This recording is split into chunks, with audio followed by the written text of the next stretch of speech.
Yeah, I'll be very brief here. I'm not an expert in these species or wildlife management in the countries they're from, so I won't delve into that aspect of it. I will just say that as the committee has discovered this morning, this is a complicated area of law. It's a new area of law for our wardens who are designated in the bill to enforce it, and will take the resources that it takes to enforce it away from other work that the wardens do. Our department and the executive branch in general are partners with the legislature in terms of how we allocate our work and how we do our work. And so to a great extent, the legislature through statutes and budget set our work. This will be a fairly significant training and enforcement effort by the Vermont Fish and Wildlife Wardens. There are 34 field wardens covering the entire state, and we will be expected, and reasonably so, expected to investigate and respond to complaints under the statute if passed into law. And so I would just say to the committee that there are a number of bills in the legislature, passing the legislature this year, that contain a lot of additional work for the Fish and Wildlife Department, all of them unfunded work. This is not on the top end of that. I would say that was probably the Act 250 bill. But this is one more piece of additional law enforcement work that will mean people wait for longer to have responses to poaching complaints, rabid foxes, search and rescue, and other work that wardens do, as they will be enforcing complaints under this statute.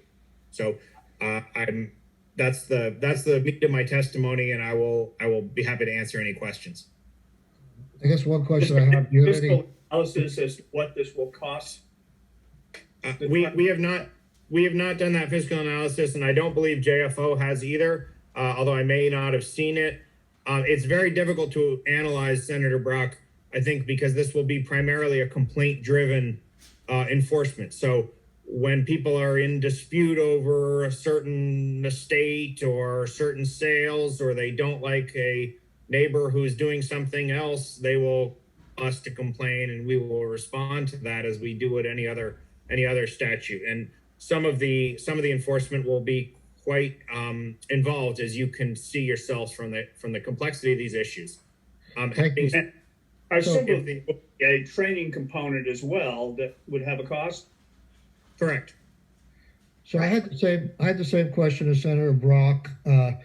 Did you get called into the House to testify in this bill? We did, and I gave, I think, substantially similar testimony to this, that it would be additional work for us. So in the 4 months that this bill has been on the calendar in the House, did you ever look into what the cost might be, or call another state that passed a law like this to see what their experience was? We have not called another state. As I said to Senator Brock, I think creating an estimate of what this will be is difficult to do with any kind of accuracy. It might be very little. There might be very few complaints. There may be a lot. I don't know, and I don't know how we would determine such an estimate, Senator. Okay. Well, but it strikes me, Louis, that you could get a sense of, and scale it to Vermont. You could get a sense of what the training was in Oregon and Washington and the 10 other states that have done this. We could certainly establish what other states have done in terms of training. Yes. As you've heard, the propensity for this trade to go to places where it's not regulated has an impact. We may see less of this trade in other places, or we may see that Vermont is a significant place for this trade currently because of other jurisdictions shutting down. I just don't know how we'd estimate the engagement. The training, certainly. Yeah. No, yeah, it strikes me you could get a sense of the cost of training. Okay. I appreciate that, Louis.